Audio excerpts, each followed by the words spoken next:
শব্দ আছে, ধোঁয়া নেই। আমার হাতে যে জিনিসটি দেখতে পাচ্ছেন এর নাম হুক্কা। আমাদের দেশে ধূমপায়ীরা মূলত ধূমপানের জন্য এই হুক্কাটি ব্যবহার করত। এই হুক্কা মূলত ইরানে প্রথম এর ব্যবহার শুরু হয়, পরবর্তীতে মোগল আমলে এর ব্যাপক প্রসার ঘটে ভারতবর্ষে।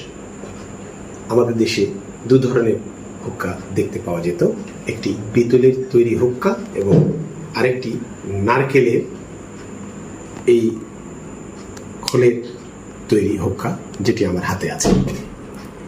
পিতলের যে হুক্কাটি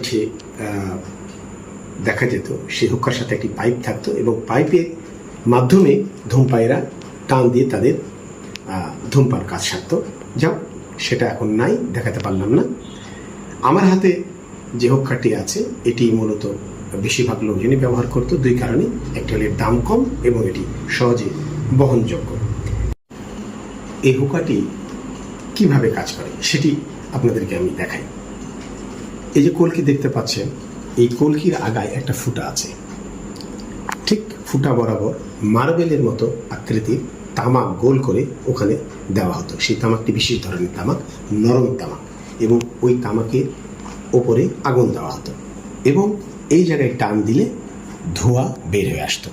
এই যে স্ট্যান্ডটি দেখা যাচ্ছে, স্ট্যান্ডের ভিতরে ফুটা আছে এবং এই নারকেলের খোলের ভিতরে কিন্তু পানি দেওয়া থাকে। আমি আগেই পানি দিয়ে রেখেছি এবং টান দিলে একটি গড়গড় শব্দ হয়। আমি টান দিয়ে দেখাই, কিন্তু এখানে তামাক না থাকার কারণে, আগুন না থাকার কারণে ধোঁয়া দেখা যাবে না, ধোঁয়া পাওয়া যাবে না। আমি শুধুমাত্র যে শব্দটি হয় সেই শব্দটি আপনাদেরকে শোনাতে পারবো। শব্দ আছে, ধোঁয়া নেই, কারণ আগুন, তামাক নেই। আমার সংগ্রহে থাকা এই হুক্কাটি আপনাদেরকে আমি দেখাতে পারলাম। এটি আমি সংগ্রহ করেছিলাম বগুড়ার এক হাট থেকে 16 বছর আগে। আমার এই সংগ্রহটি আপনাদেরকে দেখাতে পেরে আমার বেশ ভালো লাগলো। ধন্যবাদ।